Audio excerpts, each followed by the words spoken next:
Okay, so we're looking at Coulomb's Law and electric field in this lesson today.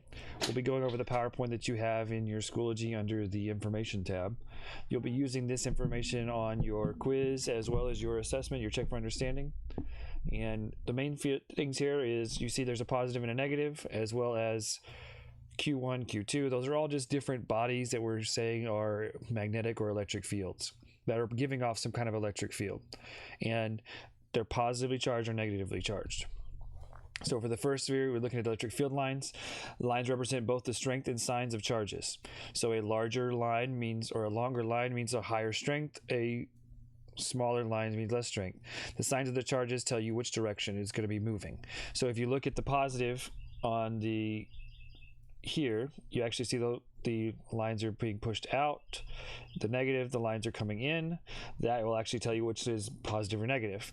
The lines being arrows here, showing that they're going towards from positive to negative. That means it goes out from positive and into negative, so they'll attract each other. And this one, you see it's two like charges, both positive. They're actually going to go away from each other.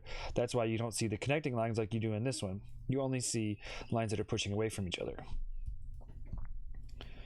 Here you say identify the type and charges of objects A through D based on the electric field lines.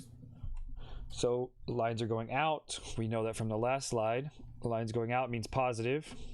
Lines going in, opposite of positive, has to be negative. In this case, we have out, we have in, we have it going towards. So we know they're opposite charges. Positive is out, negative is in. Coulomb's Law. Here's the equation we have. We have a couple of big items here. We have force is equal to a constant K. So what is K? K is a constant. It equals 9 times 10 to the 9th Newton meters cubed divided by coulombs cubed.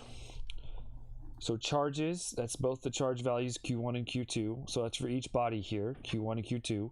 The radius is squared here as well. So that's the distance between the two bodies. Q1 is a body, Q2 is a body. It can be positive or negative for either one of those parts. The force is equal to newtons.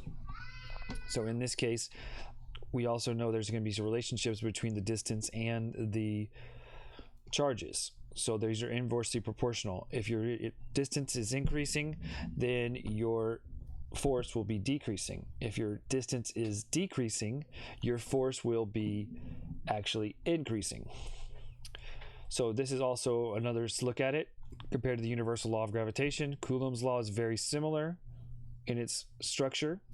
So we know that force and magnetic fields are very similar to each other in the gravitational sense.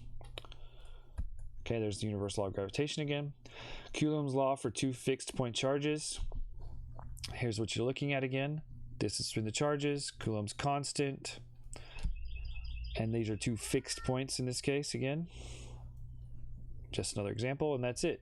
So just remember from this slide here as well, inversely proportional, positive, negative, they multiply times each other. Farther distance, less force coming out because it's inversely proportional, and more charge or a larger or closer distance is going to give you less or more force. Say that again one more time. Less distance, more force. All right. Remember to finish out all the assignments and then end up taking the graded assessment at the end. Do your best on all of that to do as high a score as possible. You only get the last one graded on there.